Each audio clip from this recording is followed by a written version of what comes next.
তানবিনের breakfast বা বিকেলের স্ন্যাক্সের জন্য খুবই মজার প্লাস খুবই হেলদি একটা মাফিন বানিয়েছি।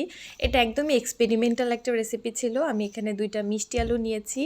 আর মিষ্টি আলুগুলোকে এরকম ছোট, ছোট টুকরো করে কেটে তারপরে সেগুলোকে আমি বয়েল করে নিয়েছি। আর এখানে আমি দিয়েছি ২ টা কলা, তারপরে সেদ্ধ করা মিষ্টি আলু আর মিষ্টির জন্য খেজুর এড করেছি। কলাটাও মিষ্টি, মিষ্টি আলুও মিষ্টি, তাই খেজুরটা খুব কম পরিমাণে এড করেছি। সাথে কিন্তু আমি ২ টা ডিমও এড করেছি, সেটার ক্লিপ নিতে আমি ভুলে গিয়েছি।